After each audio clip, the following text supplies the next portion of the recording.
Es un problema clínico importante, genera un alto costo económico, tanto por su estudio y por los ingresos. Se asocia frecuentemente a problemas de discapacidad para el enfermo. A su vez, hay un porcentaje que no es despreciable de pacientes que tienen alto riesgo y el síncope es la presentación de su enfermedad clínica.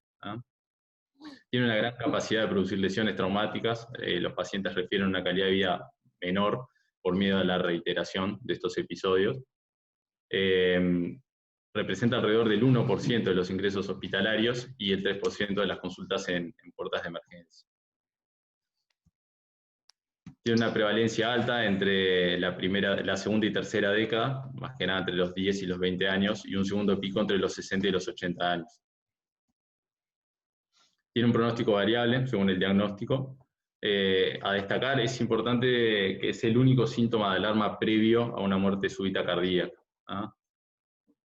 Hasta un 50% de los adultos jóvenes describen un episodio previo de pérdida transitoria de conciencia, que la mayoría no se repite. Ahora vamos a diferenciar un poco la pérdida transitoria de conciencia con lo que es el síncope verdadero. El síncope, el llamado verdadero, es un síndrome clínico que se caracteriza por una pérdida transitoria de la conciencia que es brusca, completa y por lo general se asocia a una pérdida de tono postural y como característica tiene que se recupera rápido la persona y espontáneamente. Si la persona cumple con esos criterios, se puede decir que estamos ante un síncope verdadero. La otra definición que está más en la guía, lo anterior es del Bramwell, es que es una pérdida transitoria de conciencia debido a una hipoperfusión cerebral y se caracteriza, acá nuevamente, por un inicio rápido, una duración corta y una recuperación espontánea, que es completa. Acá ya ingresa el término pérdida transitoria de conciencia e hipoperfusión cerebral, que después vamos a ver más adelante que es más una definición sobre la fisiopatología. Representa un tipo de situaciones que abarca un espectro más amplio, que causan pérdida transitoria de conciencia, como vamos a ver después, sobre todo con los síndromes neurológicos.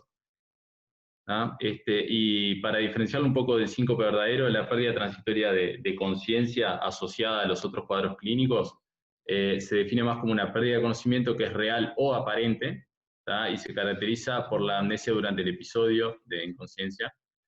Puede haber un control anómalo, una falta de respuesta y una duración corta. La definición que más se ajusta al síncope verdadero es la que se basa en la fisiopatología, que lo vamos a ver más adelante. El síncope, como comparte otras características con otros trastornos, por lo general está presente en varios diagnósticos, que se pueden englobar dentro de algo más global, que es la pérdida transitoria de conciencia.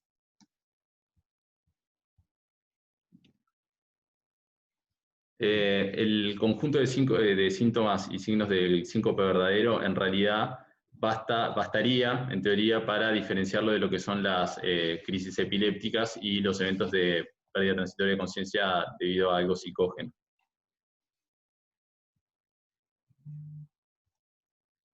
Bueno, esto es un recuadro más o menos de la clasificación, lo plantea la guía de la Sociedad Europea. Plantea que ante una pérdida transitoria de conciencia, pensemos primero no si es traumática.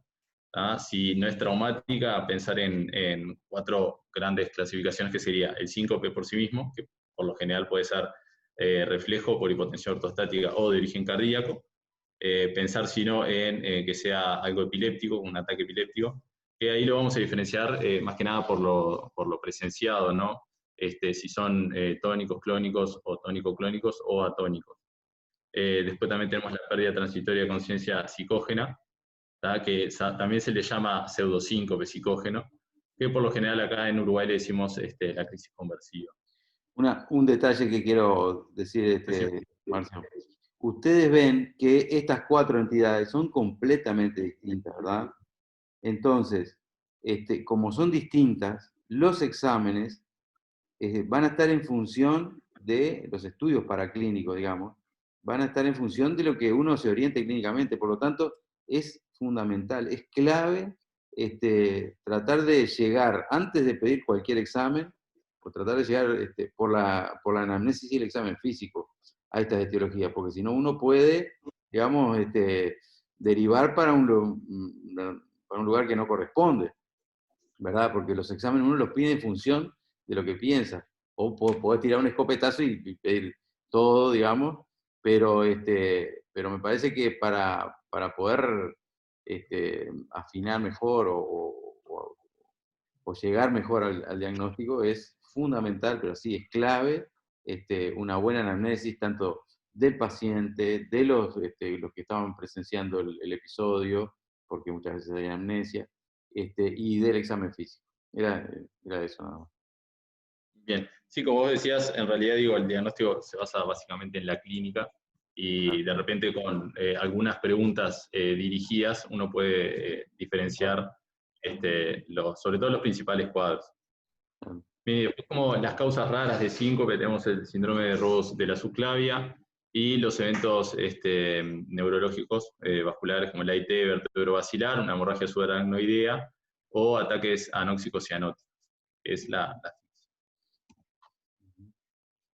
Bueno, dentro de la clasificación, para destacar los principales que nosotros vemos más en puerta de emergencia y pueden venir a policlínica, tenemos el síncope reflejo, que también se llama neuromediado, y dentro de los síncopes reflejos tenemos como los más importantes el vasovagal, que es ampliamente por lejos el más frecuente, y dentro de este síncope vagal tenemos variaciones que puede ser el vasovagal ortostático y el emocional, que está despertado por miedo, pánico y otras situaciones.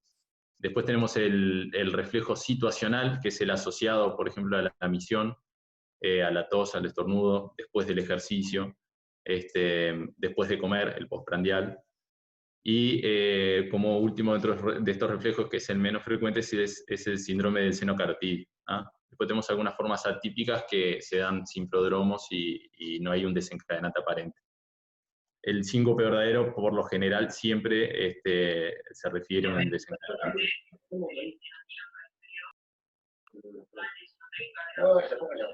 Hay un micrófono abierto.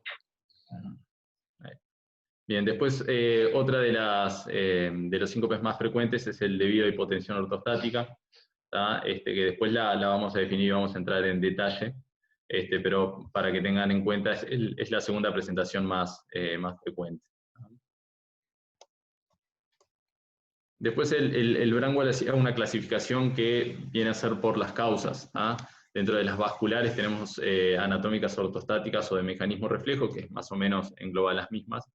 Y después tenemos las causas cardíacas, que son la segunda causa más importante de síncope. Ahí entran todo lo que serían las cardiopatías estructurales y las bradiarritmias y taquiarritmias.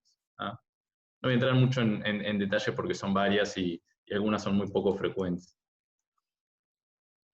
Los síncopes de causas vasculares a destacar son las causas más frecuentes. Dentro de lo vascular está el síncope de reflejo y la hipotensión ortostática. A veces eso lleva un poco a la confusión porque hay distintos tipos de clasificación. Este tipo de síncopes, que son de mecanismo reflejo en particular, el neurológico, son los que predominan a cualquier edad y en cualquier situación. El síncope reflejo y la hipotensión ortostática, como decía, son los más frecuentes por lejos y a veces representan hasta un 30% de los episodios sincopales totales.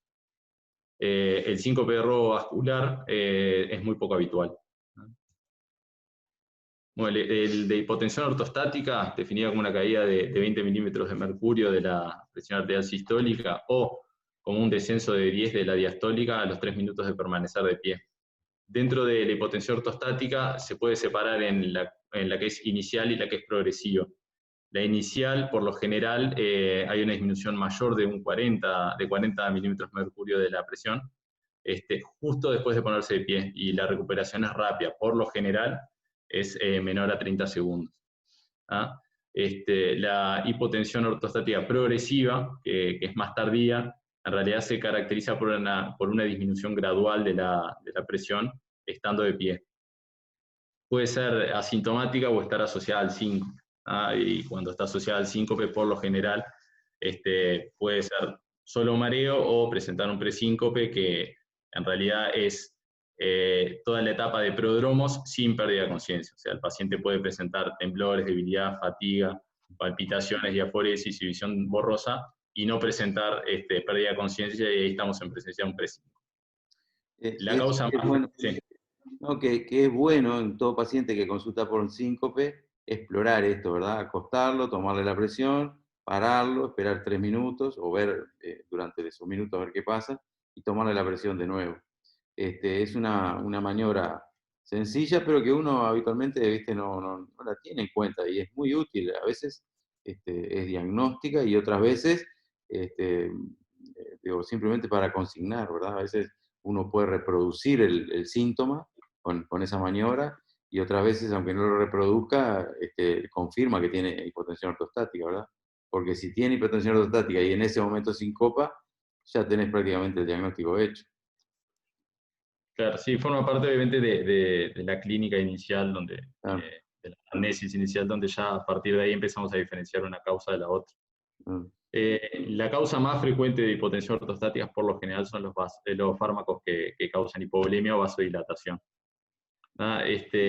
No voy a interiorizar mucho en el tema de fisiopatología porque va a hablar Rodrigo después, pero más que nada lo más frecuente es que en la bipedestación se desplaza un gran volumen entre medio litro y 1 litro de sangre desde el abdomen a los miembros inferiores, y hay un descenso brusco del retorno venoso al corazón, lo que provoca el descenso del gasto cardíaco. Los síntomas más frecuentes de este tipo de síncope se dan por lo general al levantarse en la mañana, después de comer o al realizar ejercicio. Y la población especialmente afectada a este tipo de síncope son los ancianos, sobre todo porque, bueno, están bajo efectos de múltiples fármacos, sobre todo hipotensores y vasodilatadores.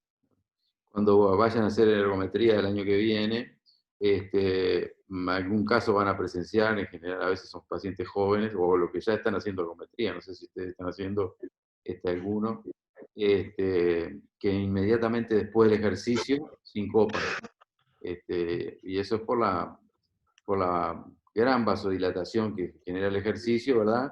Una caída brusca de la presión. Al parar el ejercicio, el gasto disminuye, o sea, la frecuencia cardíaca disminuye, pero no hay un acompañamiento en cuanto a la respuesta vascular. Entonces, muchas veces pasa eso, que los pacientes jóvenes sincopan. Lo único que hay que hacer, bueno, es monitorizarlo, ver la frecuencia y acostarlo. Esperar un poquito, acostarlo, ¿verdad? No asustarse, porque es simplemente eso. No sé si han visto alguna vez, pero les va a pasar porque es un cuadro bastante frecuente. Bueno, vimos uno contigo en Poli. En Poli, ¿no? Hace un tiempo, un gordo grande. Sí, Sí, es verdad. Bueno, bien. Seguí. La otra causa de síncope más frecuente es el síncope reflejo. Es un grupo de eventos clínicos en realidad en el cual los reflejos cardiovasculares que controlan la circulación son inadecuados para responder ante un factor que causa o vasodilatación o bradicardia o ambos. Esto produce un descenso de la presión arterial y una hipoperfusión cerebral. En este síncope siempre existe un desencadenante y una respuesta. En realidad el grupo de síncopes reflejos tienen en común que la vía de respuesta del reflejo, hay un aumento del tono vagal y una retirada del tono simpático periférico. Cuando tenemos bradicardia más vasodilatación, estamos en presencia de una hipotensión presíncope o síncope. A destacar de los dos patrones hemodinámicos y mecanismos, tenés si predomina la vasodilatación por vasodilatación periférica, la respuesta refleja es de tipo vasodepresor. Cuando predomina la bradicardia o la sistolía, que por lo general la sistolía que produce síncope es una mayor a 3 segundos, hay una respuesta de tipo cardioinhibidor. Y cuando existen ambas, se dice que hay una respuesta mixta. Este tipo de síncope suele estar condicionado por un factor precipitante. Los más frecuentes son los cambios posturales o los precipitantes dolorosos. Después del desencadenante empieza una fase prodrómica o presincopal, y que en ocasiones está ausente, y a veces es de duración variable. Por lo general en los ancianos es cuando puede durar más. En los pacientes jóvenes a veces está ausente o es muy corta. Y esto, bueno, conlleva a caídas y en los ancianos, por lo general, traumatismos que derivan en otros problemas. Por lo general, la fase prodrómica puede durar entre 30 y 60 segundos, es la media. Y a veces el paciente puede referir un malestar general, un disconfort o náuseas, o síntomas inespecíficos, pero que obligan por lo general al paciente a consultar en emergencia, o estar sentado o acostarse.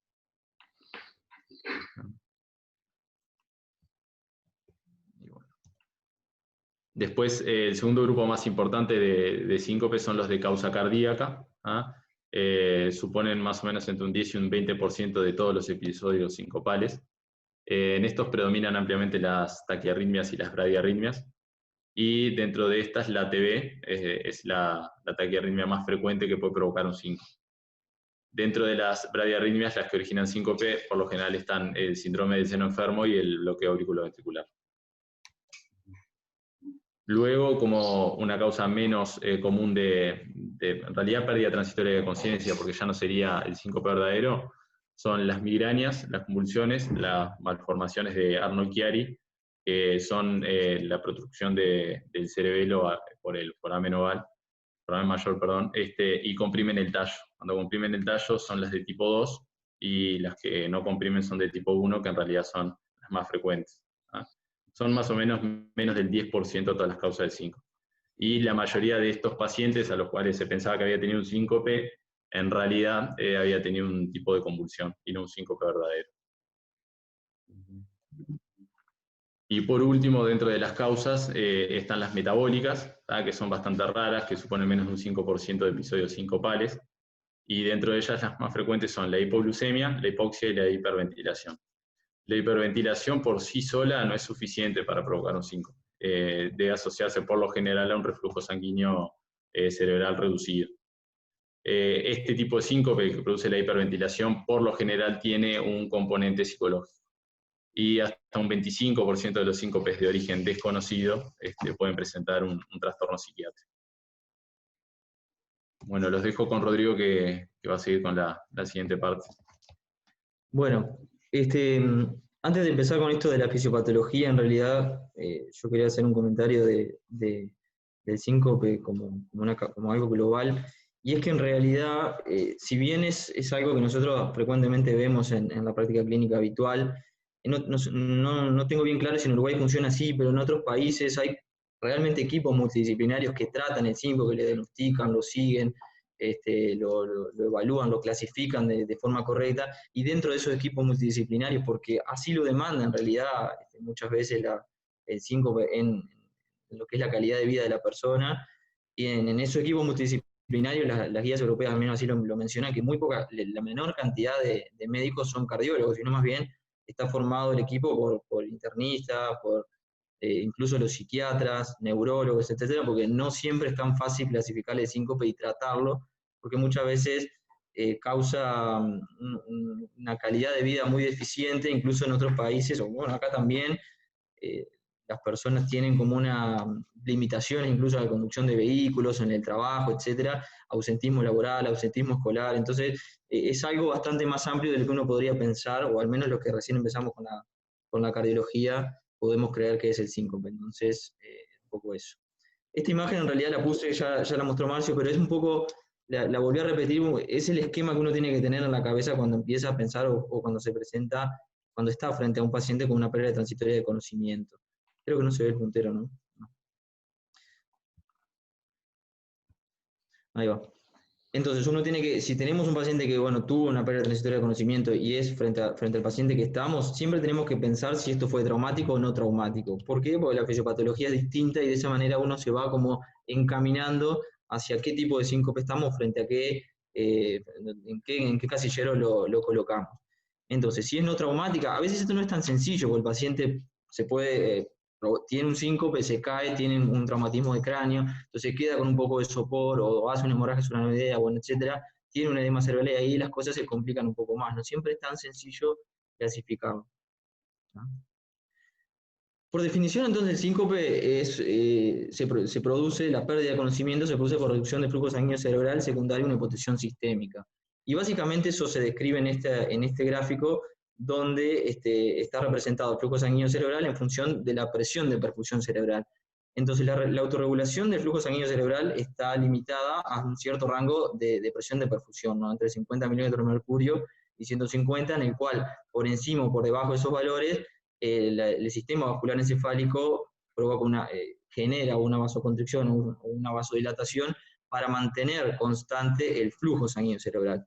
Aproximadamente a 50 milímetros de mercurio de presión de perfusión es cuando existe una vasodilatación máxima del lecho vascular cerebral, que más o menos, aproximadamente según de dónde lo leas o de literatura, corresponde a unos 50-60 milímetros de mercurio de presión arterial sistólica. Por debajo de esos valores ya la autorregulación cerebral se pierde, hay una caída brusca de la presión de perfusión, hay un colapso pasivo de todo el sistema vascular encefálico y por supuesto el flujo sanguíneo cae de forma brusca y eso es lo que nos provoca la pérdida de conocimiento. Para clasificar el síncope, la guía europea lo engloba en 3 grandes tipos de síncope, que cada uno de ellos tiene una fisiopatología diferente. Esto es así porque en realidad el término síncope es muy amplio y las características clínicas no... O sea, el término síncope no logra englobar todas las características clínicas que tienen los diferentes tipos de síncope y por eso se intenta de que la clasificación sea fisiopatológica y además en función de cómo vamos a seguir estudiando el paciente, es importante que lo englobemos en algunos de estos 3 tipos. El síncope reflejo, entonces, el síncope cardíaco y el síncope por hipotensión ortoestática. Fíjense que en el centro de esta imagen está la presión baja y la perfusión cerebral, es decir, la caída del gasto cardíaco, la caída de la perfusión cerebral y por ende el síncope. Secundaria, ¿qué es esta PA baja y la perfusión cerebral? Bueno, a las alteraciones de la resistencia periférica o a la del gasto cardíaco. Y eso puede ser secundario entonces a lo que está por más fuera en los anillos más externos, ¿no? El reflejo inadecuado, el daño estructural del sistema nervioso autónomo, el retorno venoso alterado, y después las causas cardíacas que, como ven acá, en su totalidad provocan bajo gasto cardíaco como fisiopatología del síncope cardíaco. Bien, esta imagen también la mostró Marcio, pero seguimos insistiendo en que es importante en clasificar al paciente en alguno de estos 3 tipos de síncope, y es cuando uno interroga al paciente, ya más o menos se va orientando en función de lo que va saliendo en el interrogatorio y lo va clasificando dentro de estos 3 tipos, ¿no? El síncope reflejo. A veces esto puede confundir un poco, porque síncope reflejo neuromediado y hay un subtipo que es el vasovagal y después el síncope vasovagal ortoestático. Ahí a veces uno se puede confundir y pensar que estamos frente a una hipotensión ortoestática, cuando en realidad la fisiopatología es diferente. Entonces hay que tener bien claro estos subtipos para no confundirse y no avanzar en el estudio del paciente de forma incorrecta. ¿Ah? Bueno, esto ya lo vamos a poner. Sí. No, lo otro que hay que decir que a veces, digo, si bien uno tiene que por todos los medios hacer hincapié en detectar por la clínica, ¿verdad? Todo eso, a veces incluso no es fácil, ¿no? Y puede mantenerse la duda hasta que uno pase a los exámenes. Muchas veces, porque en el papel bárbaro, pero a veces en la realidad no es tan sencillo poder discriminar entre los distintos tipos de síncope, ¿verdad? Exacto, hasta el punto que, si no me equivoco, en las nuevas guías europeas está como clase 1 el grabar el evento del síncope, que la compañía, quien sea que esté con el paciente y ve que tiene síncope reiterado, lo grabe, y de esa manera se puede tener como una evaluación mejor de cómo fue el evento. Bueno, perdón. Entonces, como concepto general, las dos grandes variables que regulan la presión arterial sistémica, como todos más o menos conocemos, el gasto cardíaco y la resistencia periférica total o global. Entonces, cualquiera de estas alteraciones hacia la baja nos puede causar la hipotensión arterial y por ende la hipoperfusión cerebral, que después, por el mecanismo que ya expliqué más arriba, se provoca el síncope. Muchas veces no es que una cae a 0 y la otra aumenta, sino que hay un juego entre las dos en la cual una predomina por sobre la otra, y ahí es cuando se provoca la alteración en la presión arterial. Ahí es más o menos, como veíamos en esta imagen, los 2 anillos están en el centro casi, ¿no? Las alteraciones arteriales periférica y del gasto cardíaco. Entonces, con respecto a la fisiopatología del síncope reflejo, bueno, la palabra un poco define lo que es, ¿no? Es un reflejo, es decir, que nosotros, como el reflejo rotuliano, por ejemplo, tenemos un desencadenante, es decir, algo que nos va a activar el reflejo, una vía aferente por la cual los estímulos que llegan a esos sensores son enviados hacia el centro de referencia, hacia el centro vasomotor en este caso, y hacia el hipotálamo. Tenemos alguien que analiza esa vía aferente y que nos envía a través de una vía diferente la respuesta, y finalmente vamos a tener la respuesta como tal. Entonces, acá funciona igual. Nosotros tenemos un desencadenante, o que también se le llaman facilitadores, que pueden estar a distinto nivel. Por ejemplo, a nivel visceral, el más clásico es el dolor, ¿no? El dolor visceral. A nivel supratentorial, los desencadenantes emocionales, y acá entran todo lo que es las fobias, bueno, todo lo que es las agujas, la sangre, todo ese tipo de cosas, los olores, muchas veces los ruidos también, está descrito por allí. Y con los desencadenantes hemodinámicos pueden ser, por ejemplo, la hipotensión arterial, ¿no? Todo eso provoca una vía aferente entonces que se sensa en el centro vasomotor y nos provoca una respuesta, ¿no? Esa respuesta, ¿cómo va a ser? Bueno, tenemos dos caminos. Puede ser vasodilatadora y puede ser a través a través del cronotropismo, ¿no? Una bradicardia o una sistolía. Como decía Marcio anteriormente, cuál sea la respuesta que predomine por sobre la otra, es si hemodinámicamente nosotros vamos a definir el síncope de tipo cardioinhibitorio o vasodepresor. Es decir, si este síncope se provocó o fue a causa de, mayoritariamente, por caída de la resistencia vascular periférica, es decir, una vasodilatación importante, y el paciente no está bradicárdico o lo que sea, bueno, ahí nos guiamos más a un síncope de tipo vasodepresor, ¿no? Y ahora, si es al revés, si predomina la bradicardia o episodios de asistolía por sobre la resistencia vascular periférica baja, entonces tenemos un síncope de tipo cardioinhibitorio, ¿no? Muchas veces esto no es uno y el otro, sino que hay uno que predomina por sobre el siguiente.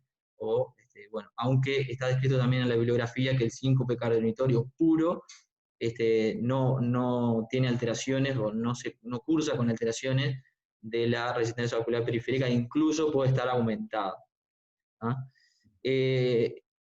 Cuál sea el tipo de síncope que predomine, si el vasodepresor o el cardioinhibitorio, no tiene que ver con el desencadenante, con el gatillo que provocó el reflejo, ¿ah? Es decir, la micción no causa un tipo de síncope cardioinhibitorio o vasodepresor, los desencadenantes emocionales no causan uno del otro, sino que eso no depende de qué sea que lo provoque.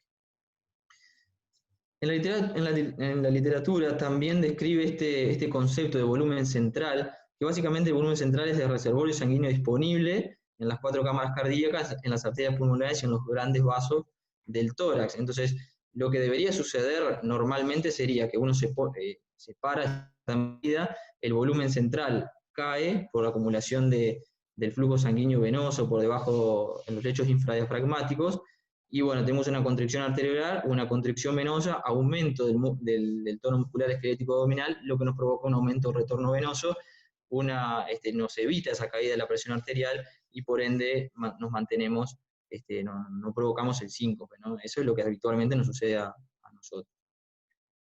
Ahora, ¿qué sucede? Bueno, bipedestación prolongada, esto es un ejemplo.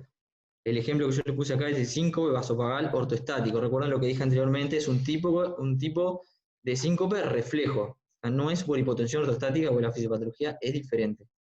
Entonces, bipedestación prolongada, más o menos habla la guía de unos 46 minutos, eso seguramente pueda variar. En esos 40 minutos hay una caída progresiva del gasto cardíaco, hay un mal funcionamiento, un mal sensado de los vasoreceptores que también puede estar presente, por ende la descarga de la fibra simpática se ve alterada, acá hay una dominancia del parasimpático por sobre el simpático, una vasoconstricción ineficiente, y acá donde entra a jugar si el paciente tuvo una bradicardia o una sistolía mayoritariamente, o la respuesta fue mayoritariamente vasodilatadora, y acá es donde definimos el síncope de tipo vasodepresor o cardioinhibitorio, ¿sí? Bien. Con respecto a la fisiopatología de la hipotensión ortoestática, acá van a ver que es bien diferente, ¿no?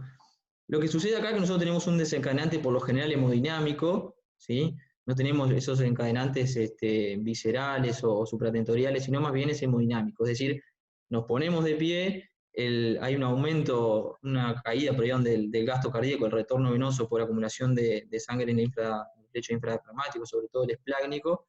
Entonces hay una caída de la presión arterial. Hay un sensado a través de los vasoreceptores y una vía aferente que va a llevar esa información hacia el centro vasomotor ubicado ahí en el bulbo raquídeo. Acá el problema es la respuesta efectora o mismo quien recibe la información.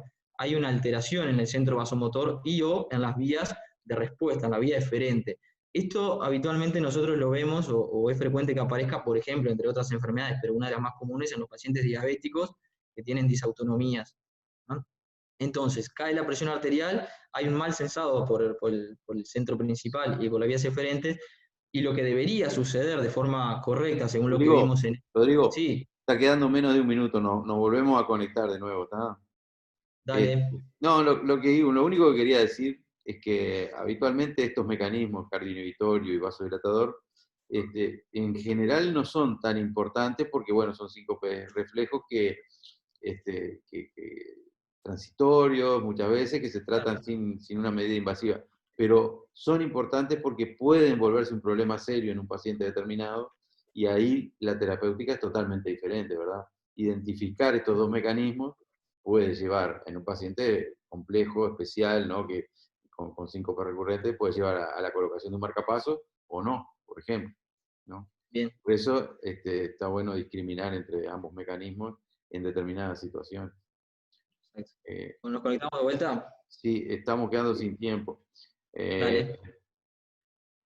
Termino, nos conectamos en un minuto, ¿está? Pongo fin a la Dale. reunión y nos conectamos en un Dale. minuto. Sí.